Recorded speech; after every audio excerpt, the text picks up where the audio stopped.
Los diálogos de Platón, Critón o del deber. ¿Cómo? ¿Vienes tan temprano, Critón? ¿No es aún muy de madrugada? Es cierto, es cierto. ¿Qué hora puede ser? Está por romper el día. Extraño que el alcalde te haya dejado entrar. Es hombre con quien llevo alguna relación. Me ha visto aquí muchas veces y me debe algunas atenciones. ¿Acabas de llegar o hace tiempo que has venido?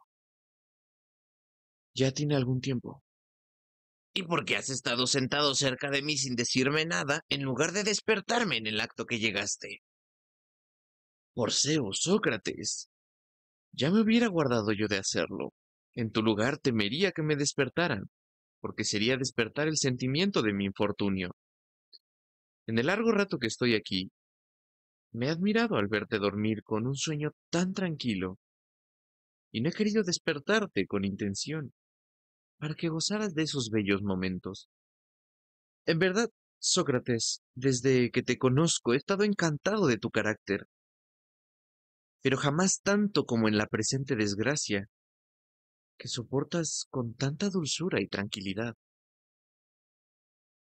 Sería cosa poco racional, Critón, que un hombre a mi edad temiese la muerte. Ah, ¿cuántos se ven todos los días del mismo tiempo que tú y en igual desgracia, a quienes la edad no impide lamentarse de su suerte?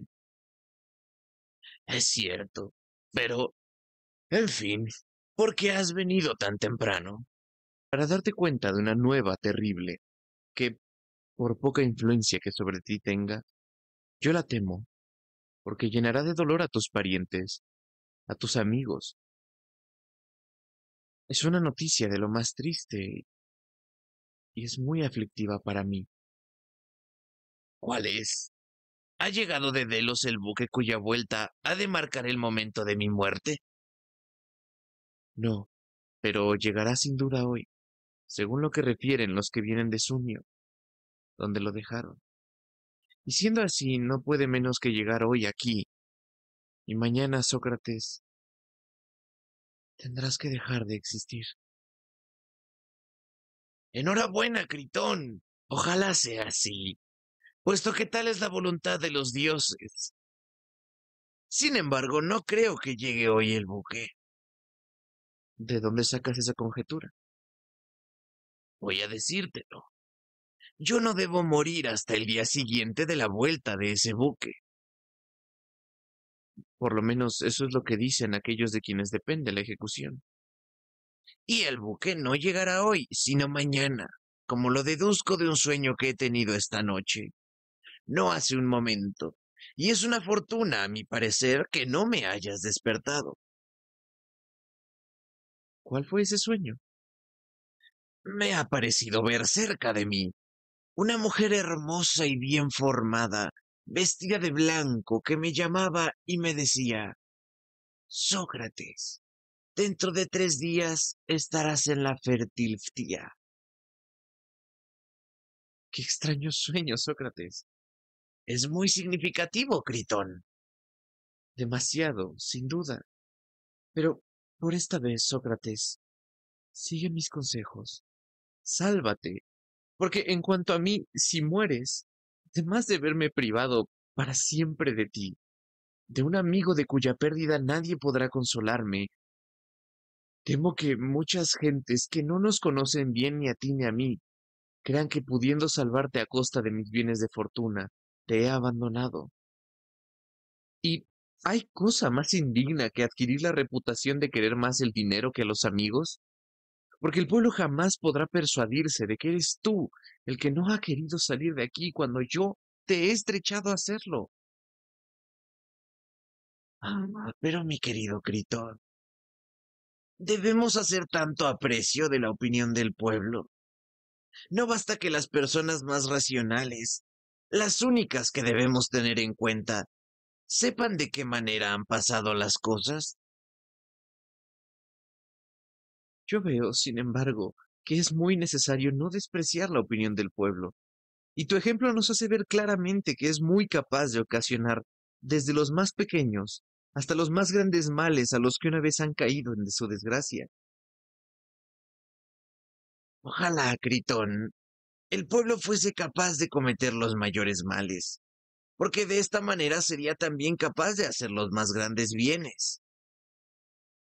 Esto sería una gran fortuna, pero no puede ni lo uno ni lo otro, porque no depende de él hacer a los hombres sabios o insensatos. El pueblo juzga y obra a la aventura. Lo creo, pero respóndeme, Sócrates. El no querer fugarte nace del temor que puedas tener que no falte un delator que me denuncie a mí y a tus demás amigos, acusándonos de haberte sustraído y que, por este hecho, nos veamos obligados a abandonar nuestros bienes o pagar crecidas multas o sufrir penas mayores. Si este es el temor, Sócrates, destiérralo de tu alma. No es justo que, por salvarte, nos expongamos a todos estos peligros y aún mayores, si es necesario. Repito, mi querido Sócrates, no resistas, toma el partido que te aconsejo. Es cierto, Critón, tengo esos temores y aún muchos más. Tranquilízate, pues, porque en primer lugar, la suma que se pide por sacarte de aquí no es de gran consideración. Por otra parte, sabes la situación mísera que rodea a los que podrían acusarnos y el poco sacrificio que habría de hacerse para cerrarles la boca. Y mis bienes, que son tuyos, son harto suficientes. Si tienes alguna dificultad en aceptar mi ofrecimiento, hay aquí un buen número de extranjeros dispuestos a suministrar lo necesario. Solo Simias de Tebas ha presentado la suma suficiente. Cebes está en posición de hacer lo mismo y aún hay muchos más. Tales temores, por consiguiente, no deben ahogar en ti el deseo de salvarte. Y en cuanto a lo que decías, uno de estos días delante de los jueces de que si hubieras salido desterrado no hubieras sabido dónde fijar tu residencia, esa idea no debe detenerte. A cualquier parte del mundo donde tú vayas serás siempre querido. Si quieres ir a Tesalia, tengo allí amigos que te obsequiarán como tú te lo mereces y te pondrán a cubierto de toda molestia. Además, Sócrates, cometes una acción injusta entregándote tú mismo cuando puedes salvarte y trabajando en que se realice en ti lo que tus enemigos más desean en su ardor por perderte. Faltas también a tus hijos, porque los abandonas cuando hay un medio de que puedas alimentarlos y educarlos. ¡Qué horrible suerte espera a esos infelices huérfanos! Es preciso, o no tener hijos, o exponerse a todos los cuidados y penalidades que exige su educación. Me parece en verdad que has tomado el partido del más indolente de los hombres, cuando deberías tomar el de un hombre de corazón. Tú, sobre todo, que haces profesión de no haber seguido en toda tu vida otro camino que el de la virtud. Te confieso, Sócrates, me da vergüenza por ti y por nosotros, tus amigos, que se crea que todo lo que está sucediendo se ha debido a nuestra cobardía. Se nos recriminará, en primer lugar, por tu comparecencia ante el tribunal, cuando pudo evitarse. Luego, por el curso de tu proceso y, en fin, como término de este lastimoso drama, por haberte abandonado por temor o por cobardía, puesto que no te hemos salvado por culpa nuestra, cuando podías hacerlo, solo que nosotros te hubiéramos prestado un pequeño auxilio. Piénsalo bien, mi querido Sócrates. Con la desgracia que te va a suceder, tendrás también una parte en el baldón que va a caer sobre todos nosotros. Consúltate a ti mismo. Pero ya no es tiempo para consultas. Es preciso tomar acción y ya no hay que escoger. Es preciso aprovechar la noche próxima. Todos mis planes se desgracian si aguardamos un momento más. Créeme, Sócrates, haz lo que te digo. Mi querido Critón, tu solicitud es muy laudable, si es que concuerda con la justicia. Pero, por lo contrario, si se aleja de ella, cuanto más grande es, se hace más irreprensible. Es preciso examinar, ante todo, si deberemos hacer lo que tú dices o si no deberemos. Porque no es de ahora, ya lo sabes, la costumbre que tengo de solo ceder por razones que me parezcan justas, después de haberlas examinado detenidamente. Aunque la fortuna me sea adversa, no puedo abandonar las máximas de que siempre he hecho profesión. Ellas me parecen siempre las mismas, y como las mismas, las estimo igualmente. Si no me das razones más fuertes, debes persuadirte de que yo no cederé. Aunque todo el poder del pueblo se armase contra mí para aterrarme como a un niño y me amenazase con sufrimientos más duros que los que me rodean, cadenas, la miseria, la muerte. Pero, ¿cómo se verifica este examen de una manera conveniente? Recordando nuestras antiguas conversaciones, a saber, de si ha habido razón para decir que hay ciertas opiniones que debemos respetar. ¿O es que esto se pudo decir antes de ser yo condenado a muerte y ahora de repente hemos descubierto que sí se dijo entonces? Fue como una conversación al aire, no siendo en el fondo más que una necedad o un juego de niños. Deseo, pues, examinar aquí contigo, en mi nueva situación, si este principio me parece distinto o si lo encuentro siempre el mismo, para abandonarlo o seguirlo. Es cierto, si yo no me engaño, que aquí hemos dicho muchas veces, y creeríamos hablar con formalidad, que entre las opiniones de los hombres las hay que son dignas, de la más alta estimación, otras que no merecen ninguna. Critón, en nombre de todos los dioses, ¿te parece esto bien dicho? Porque, según todas las apariencias humanas, tú no estás en peligro de morir mañana, y el temor de un peligro presente no te hará variar en tus juicios. Piénsalo, pues. Bien, ¿no encuentras que, con razón, hemos sentado que no es preciso estimar todas las opiniones de los hombres, sino tan solo algunas, y no de todos los hombres indistintamente, sino tan solo de algunos? ¿Qué dices a esto? ¿No te parece verdadero? Mucho, En este concepto, ¿no es preciso estimar solo las opiniones buenas y desechar las malas? sin duda. Las opiniones buenas no son las de los sabios y las malas las de los necios. No puede ser de otra manera. Vamos a sentar nuestro principio. Un hombre que se ejercita en la gimnasia podrá ser alabado o reprendido por un cualquiera que llegue, o solo por el que sea médico o maestro de la gimnasia.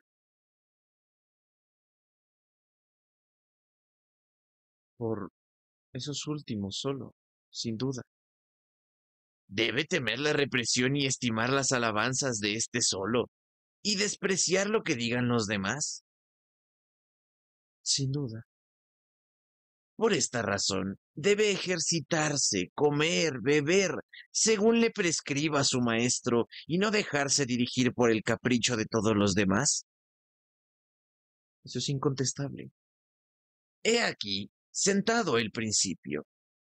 Pero si desobedeciendo a este maestro y despreciando sus atenciones y alabanzas, se deja seducir por las caricias y alabanzas del pueblo y de los ignorantes, ¿no le resultará mal?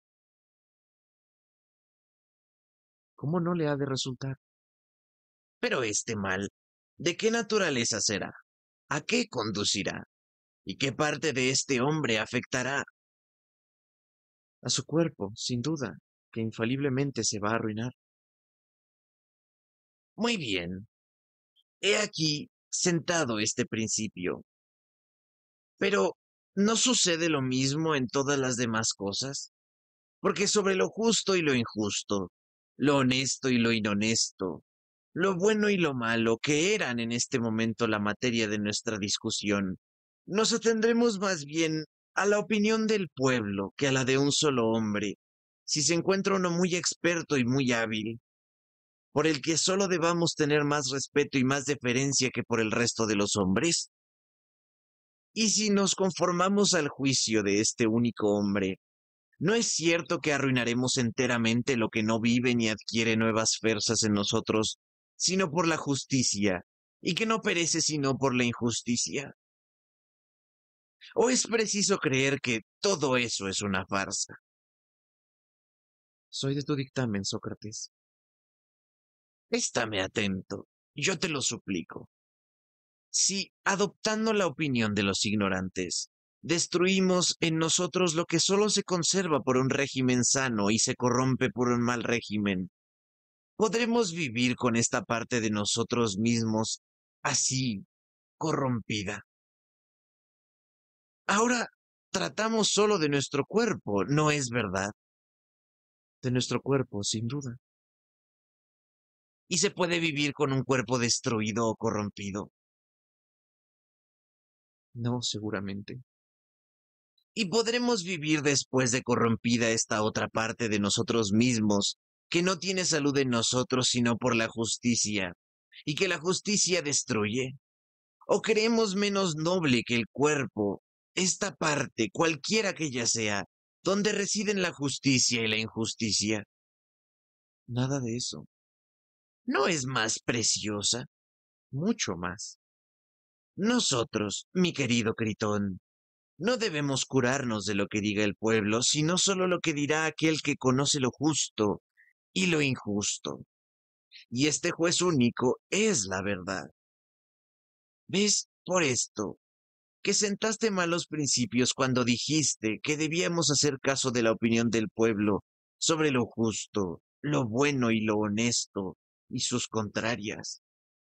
Quizá me dirás, pero el pueblo tiene el poder de hacernos morir. Seguramente que se dirá. Así es. Pero mi querido Critón, esto no podrá variar la naturaleza de lo que acabamos de decir. Y si no, respóndeme. ¿No es un principio sentado que el hombre no debe desear tanto el vivir como el vivir bien? Estoy de acuerdo. ¿No admites igualmente que vivir bien no es otra cosa que vivir como lo reclaman la probidad y la justicia? Sí, Conforme a lo que acabas de concederme, es preciso examinar ante todo si hay justicia o injusticia en salir de aquí, sin el permiso de los atenienses. Porque si esto es justo, es preciso llevarlo a cabo, y si es injusto, es preciso abandonar el proyecto. Porque con respecto a todas esas consideraciones que me has alegado de dinero, de reputación, de familia, ¿qué otra cosa son esas consideraciones de ese vil populacho que hace morir sin razón y que sin razón quisiera después hacer revivir si le fuera posible? Pero respecto a nosotros, conforme a nuestro principio, todo lo que tenemos que considerar es si haremos una cosa justa, dando dinero y contrayendo obligaciones con los que nos han de sacar de aquí, o bien si ellos y nosotros no cometeremos en esto injusticia, porque si la cometemos, no hay más que razonar. Es preciso morir aquí, o sufrir cuantos males vengan antes de obrar injustamente. tienes razón, Sócrates. Veamos cómo hemos de obrar. Veámoslo juntos, amigo mío. Y si tienes alguna objeción que hacerme cuando yo hable, házmela, para ver si puedo someterme, y en otro caso, cesa, te lo suplico, de estrecharme a salir de aquí contra la voluntad de los atenienses. Yo quedaría complacidísimo de que me persuadieras de hacerlo, pero yo necesito convicciones. Mira, pues, si te satisface la manera con que voy a comenzar este examen, y procura responder a mis preguntas lo más sinceramente que te sea posible. Lo haré. ¿Es cierto que jamás se pueden cometer injusticias? ¿O está permitido cometerlas en algunas ocasiones y en otras no?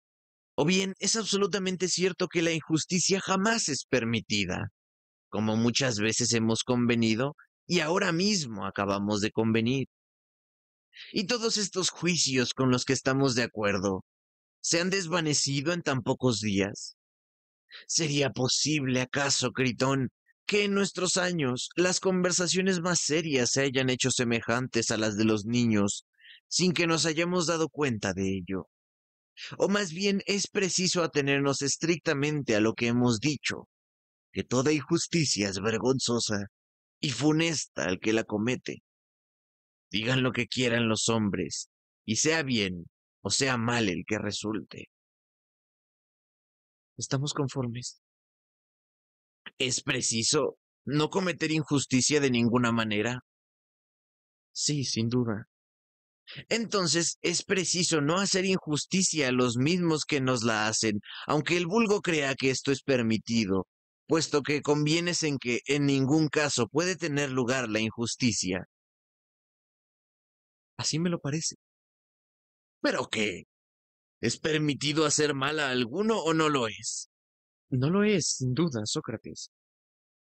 ¿Pero es justo volver el mal por el mal, como lo quiere el pueblo, o es injusto? Muy injusto. ¿Es cierto que no hay diferencia entre hacer el mal y ser injusto? Lo confieso.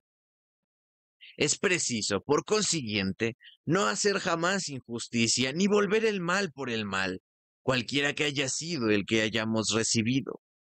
Pero ten presente, Critón, que confesando esto, ¿acaso hables contra su propio juicio? Porque sé muy bien que hay pocas personas que lo admitan, y siempre sucederá lo mismo. Desde el momento en que están discordes sobre este punto, es imposible entenderse sobre lo demás. Y la diferencia de opiniones conduce necesariamente a un desprecio recíproco. Reflexiona bien. Y mira si realmente estás de acuerdo conmigo y si podemos discutir partiendo de este principio, que en ninguna circunstancia es permitido ser injusto, ni volver injusticia por injusticia, mal por mal. O si piensas de otra manera, provoca como de nuevo la discusión. Con respecto a mí, pienso hoy como pensaba en otro tiempo.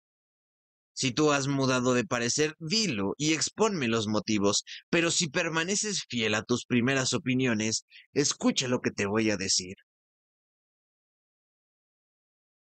Permanezco fiel y pienso como tú.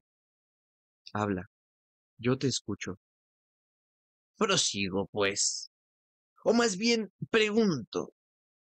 Un hombre que ha comprometido una cosa justa, ¿debe cumplirla o faltar a ella?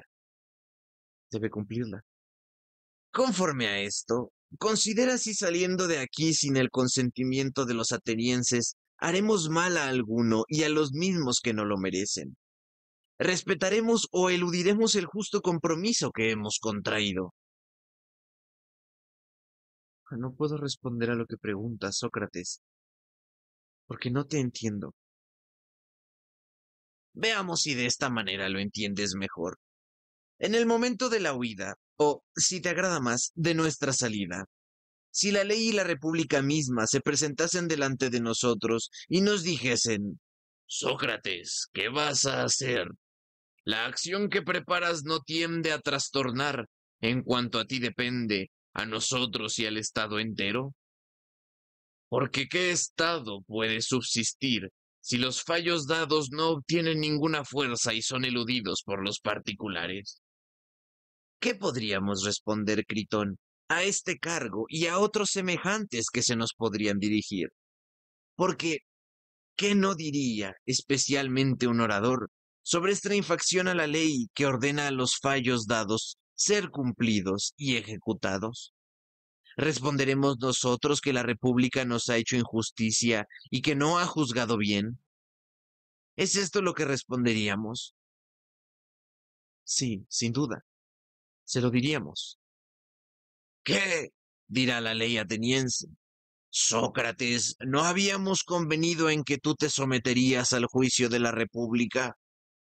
Y si nos manifestáramos como sorprendidos de este lenguaje, ella nos diría quizá: no te sorprendas, Sócrates, y respóndeme, puesto que tienes costumbre de proceder por preguntas y respuestas. Dime, pues, ¿qué motivo de queja tienes tú contra la República y contra mí, cuando tantos esfuerzos haces para destruirme? ¿No soy yo a la que debes la vida? ¿No tomó bajo mis auspicios tu padre por esposa a la que te ha dado a luz? ¿Qué encuentras de reprensible en estas leyes que hemos establecido sobre el matrimonio? Yo les responderé sin dudar: nada. ¿Y las que miran al sometimiento y educación de los hijos, a cuya sombra tú has sido educado, no te parecen justas en el hecho de haber ordenado a tu padre que te educara en todos los ejercicios del espíritu y del cuerpo? Exactamente, diría yo. Y siendo esto así, puesto que has nacido y has sido mantenido y educado gracias a mí, ¿te atreverás a sostener que no eres hijo y servidor nuestro, lo mismo que tus padres? Y si así es, ¿piensas tener derechos iguales a la ley misma y que te sea permitido devolver sufrimientos por los que yo pudiera hacerte pasar? Este derecho que jamás podrían tener contra un padre o contra una madre, de devolver mal por mal, injuria por injuria, golpe por golpe. ¿Crees tú tenerlo contra tu patria y contra la ley? Y si tratáramos de perderte, creyendo que era justo, ¿querrías adelantarte y perder las leyes y tu patria? ¿Llamarías esto justicia? Tú, que haces profesión por no separarte del camino de la virtud. Tu sabiduría te impide ignorar que la patria es digna de más respeto y más veneración delante de los dioses y de los hombres que un padre, una madre y que todos los parientes juntos. Es preciso respetar a la patria en su cólera, tener con ella la sumisión y los miramientos que se tienen a un padre, atraerla por la persuasión u obedecer sus órdenes, sufrir sin murmurar todo lo que quiera que se sufra, aun cuando sea verse azotado o cargado de cadenas, y que si nos envía a la guerra para ser allí heridos o muertos, es preciso marchar allá, porque allí está el deber, y no es permitido ni retroceder, ni echar pie atrás, ni abandonar el puesto, y que lo mismo en los campos de batalla que ante los tribunales, que en todas las situaciones, es preciso obedecer lo que quiere la República o emplear para con ella los medios de persuasión que la ley concede. Y en fin, que si es una impiedad hacer violencia a un padre o una madre, en mucho mayor es hacerla a la patria. ¿Qué responderíamos a esto, Critón? Reconoceríamos que la ley dice la verdad. Así me parece. Ya ves, Sócrates, continuaría la ley, que sí tengo razón. Eso que intentas contra mí es injusto. Yo te he hecho nacer, te he alimentado, te he educado, te he hecho como a los demás ciudadanos, todo el bien del que he sido capaz. Sin embargo, no me canso de decir públicamente que es permitido a cada uno en particular, después de haber examinado las leyes y las costumbres de la República, si no está satisfecho, retirarse a donde guste con todos sus bienes. Si hay alguno que no pudiendo acomodarse a nuestros usos quiere irse a una colonia o a cualquier otro punto, no hay uno entre ustedes que se oponga a ello y puede libremente marcharse a donde le acomode. Pero también a los que permanecen. Después, debe haber considerado detenidamente de qué manera ejerceremos la justicia ¿Y qué policía hacemos observar en la República? ¿Y qué política hacemos observar en la República? Yo les digo que están obligados a hacer todo lo que les mandemos, y si desobedecen, yo los declaro injustos por 3 infracciones. Porque no obedecen a quien los ha hecho nacer, porque desprecian a quien los ha alimentado, porque estando obligados a obedecerme, violan la fe jurada y no se toman el trabajo de convencerme si se les obliga a alguna cosa injusta. Y bien que no haga más que proponer sencillamente las cosas sin usar de violencia para hacerme obedecer, y que les dé la elección entre obedecer o convencernos de injusticia. Ellos no hacen ni lo uno ni lo otro. He aquí, Sócrates, la acusación de la que te harás acreedor si ejecutas tu designio, y tú serás mucho más culpable que cualquier otro ciudadano. Y si yo le pidiese la razón, la ley me cerraría sin duda la boca, diciéndome que yo estoy, más que todos los demás ciudadanos, sometido a todas estas condiciones. Yo tengo, me diría, grandes pruebas de que la ley y la república han sido de tu agrado, porque no hubieras permanecido en la ciudad como los demás atenienses si la estancia en ella no te hubiera sido de lo más satisfactoria que en todas las demás ciudades. Jamás ha habido espectáculo que te haya obligado a salir de esta ciudad, salvo una vez cuando fuiste a Corinto para ver los fuegos. Jamás has salido que no sea expediciones militares. Jamás emprendiste viajes, como es costumbre entre los ciudadanos. Jamás has tenido la curiosidad de visitar las otras ciudades ni de conocer las otras leyes. Tan apasionado has sido por esta ciudad y tan decidido a vivir según nuestras máximas, que aquí has tenido hijos, testimonio patente de que vivías complacido en ella. En fin, durante tu proceso podías condenarte a destierro si hubieras querido, y hacer entonces con asentimiento de la República lo que intentabas hacer ahora, a pesar suyo. Tú que te alabas de ver venir la muerte con indiferencia, y que pretendías preferirla al destierro. Ahora, sin miramientos a estas magníficas palabras, sin respeto a las leyes, puesto que quieras abatirlas, haces lo que haría el más vil esclavo, tratando de salvarte contra las obligaciones del tratado, que te obliga a vivir según nuestras reglas. Respóndenos, pues, como buen ciudadano. No decimos la verdad cuando sostenemos que tú estás sometido a este tratado, no con palabras, sino de hecho y a todas sus condiciones. ¿Qué podríamos decir? ¿Y qué partido podríamos tomar más que confesarlo? La ley continuaría diciendo, ¿y qué adelantaría Sócrates con violar este tratado y todas sus condiciones? No has contraído esta obligación ni por la fuerza ni por la sorpresa, ni tampoco te ha faltado tiempo para pensarlo. 70 años han pasado, durante los cuales has podido retirarte. Si no estabas satisfecho de mí, y si las condiciones que te proponía no te parecían justas, tú no has preferido ni la Lacedemonia ni a Creta, cuyas leyes han sido constantemente un objeto de alabanza en tu boca. Ni tampoco has dado esta preferencia a ninguna de las otras ciudades de la Hélade o de los países extranjeros. Tú, como los cojos, los ciegos y los estropeados, jamás has salido de la ciudad, lo que es una prueba invencible de que te ha complacido vivir en ella más que a ningún otro ateniense.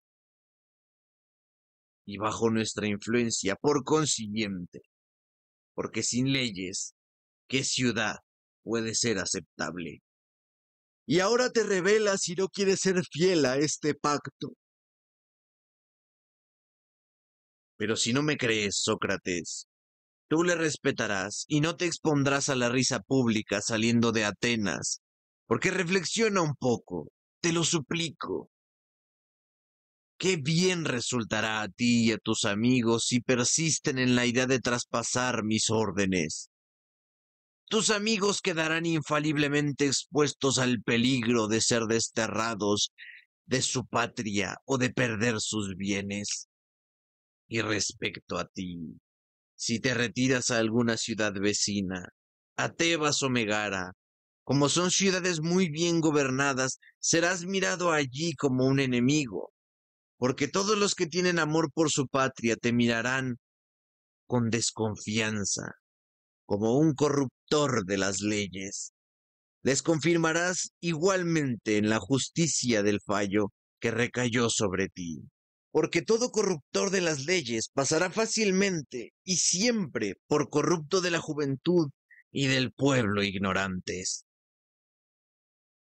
Evitarás todo roce en esas ciudades cultas y en esas sociedades compuestas de hombres justos.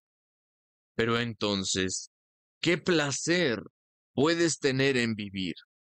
¿O tendrás valor para aproximarte a ellos y decirles, como haces aquí, que la virtud, la justicia, las leyes y las costumbres deben estar por encima de todo y ser objeto del culto y de la veneración de los hombres? ¿Y no conoces que esto sería altamente vergonzoso? ¿No puedes negarlo, Sócrates? Tendrías necesidad de salir inmediatamente de esas ciudades cultas e irías a Tesalia, a casa de los amigos de Critón. A Tesalia, donde reina más el libertinaje que el orden, y en donde te oirían, sin duda, con singular placer, referir el disfraz con que habías salido de la prisión, vestido de harapos, o cubierto con una piel, o, en fin, disfrazado de cualquier manera, como acostumbran a hacer todos los fugitivos. Pero no se encontrarán con uno que diga, he aquí un anciano que no pudiendo ya alargar su existencia naturalmente, tan ciego está por el ansia de vivir, que no ha dudado por conservar la vida y echar por tierra las leyes más santas. Quizá no lo oirás si no ofendes a nadie, pero al menor motivo de queja te dirían estas y otras 1000 cosas indignas de ti. Vivirás esclavo y víctima de todos los demás hombres, porque ¿qué remedio te queda? Pagarás en Tesalia, entrando a perpetuos festines como si solo te hubiera traído allí un generoso hospedaje.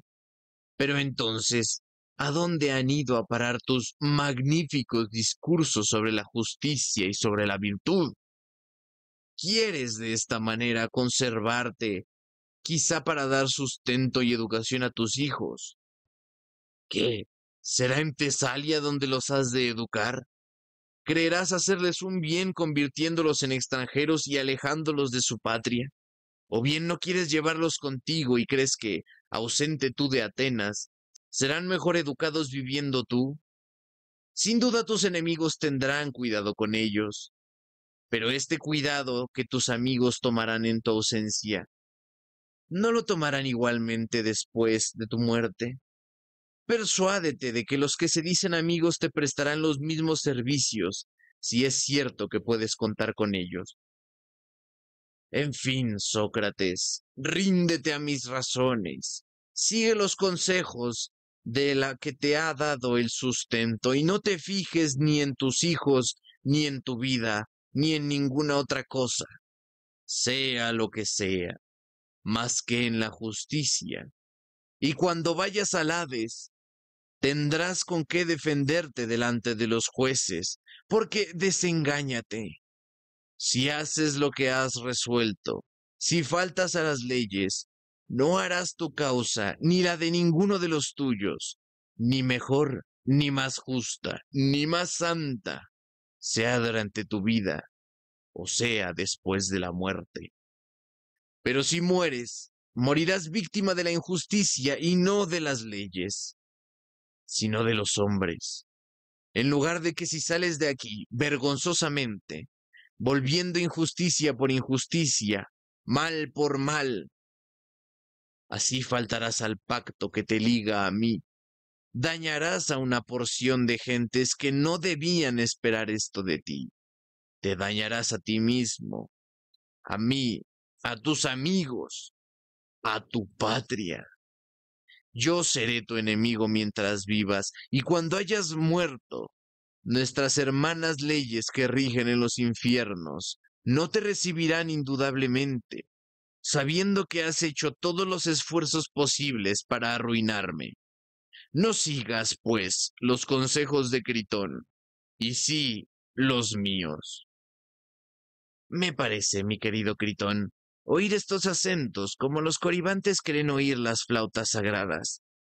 El sonido de estas palabras resuena en mi alma y me hace insensible a cualquier otro discurso, y has de saber que, por lo menos en mi disposición presente, cuanto puedas decirme en contra será inútil. Sin embargo, si crees convencerme, habla. Sócrates, yo nada más tengo que decir.